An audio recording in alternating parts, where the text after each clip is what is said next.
Hey guys, it's Kevin, and this is the iPhone 13 Pro Max, and it's running software that's going to be on the next iPhone. Apple had their annual WWDC last week, and they announced updates across all of their platforms, as well as the new M2 chip and MacBook Air. In today's video, I'll share my top 5 features in iOS 16. I'm also testing out iPadOS 16, but that'll be a separate video, so be sure to subscribe and hit the bell so you'll be notified when it goes live. I've been using iOS 16 for the past week now, and keep in mind that this is the first developer beta, so there's going to be a lot of bugs, terrible battery life, and weird animations. Anyways, I'll go from the smallest change to the biggest one. Starting with number 5, improvements. Some of you may not care, but if you're a tech head like me, then these small changes can enhance the iOS experience. You can now manage any network you've connected to in the past. If you go to Settings, Wi-Fi, Edit, you can see a list of known networks, delete them, and even check their password. Face ID now works in landscape mode, but it doesn't work when it's upside down. AirPod settings has been added to a new location. You can still go to Bluetooth and tap the eye, but when your AirPods are connected, it's now at the top of settings for quick and easy access. The video player UI has been redesigned. The rewind, pause, play, and fast forward controls are now front and center, and you can even seek 10 seconds with a simple swipe left or right. And the last improvement that I was excited for is keyboard feedback. I've been using this on Android for years now, and it's finally on iOS. Every time you touch a key, you'll feel a subtle vibration. It's small, but once you use it, you'll understand why it's a good one. Okay, number 4, intelligence. Last year, Apple introduced live text for photos, and now they're bringing it to videos. It's not live in Beta 1, so I can't give you a demonstration, but the idea is to be able to pause a video on any frame, then start selecting and copying text. Apple is also adding quick actions to live text, so converting currency or translating languages is now a tap away. Visual Lookup, a feature that was also added last year, is getting even better. Not only can it recognize pets or plants, but it can also give you information on that subject.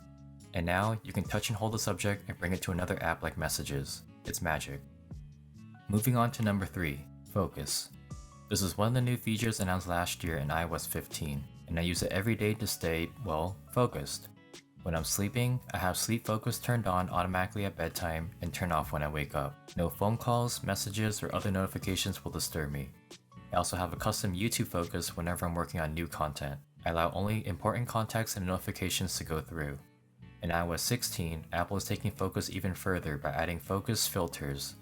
For example, in Safari, you can set it to show only your work tabs and hide your personal ones. Or in Messages, you can have it display only the messages from your closest contacts and hide your work contacts.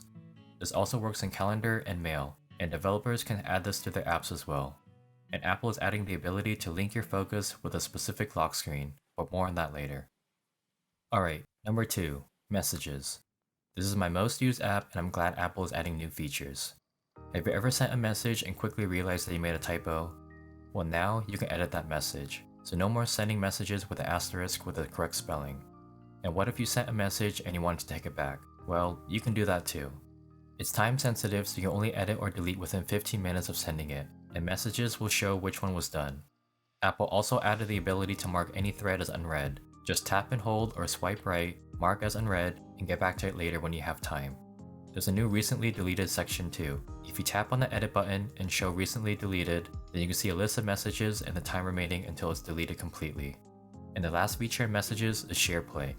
You can have movie night with sync playback just like in FaceTime, but continue the conversation in Messages. So if someone keeps rewinding every 15 seconds, then you can tell them right away without interrupting the movie's audio. And last, but not least, number 1, the lock screen. And this is probably the biggest feature in iOS 16. Up until now, the lock screen has been roughly the same since iPhone OS 1. Time and date at the top, and a list of notifications that cover up your wallpaper. Now in iOS 16, the lock screen is more personal than ever. When you tap and hold, and tap Customize, you can swipe to change the style depending on what photo you have. You can customize it even further by tapping any element on the screen. For the time, there are different fonts to choose from, as well as a wide array of colors. You can also add widgets on the lock screen. The date and time can be replaced with sun events, or you can add more widgets like weather conditions, battery, and activity rings. And for the first time, you can have multiple lock screens. With the new wallpaper gallery, there are a lot of options to choose from. Photo Shuffle lets you see your favorite photos, and it changes every time you wake up the display. And there are others like weather and astronomy, emoji, collections, and color. I already added some lock screens.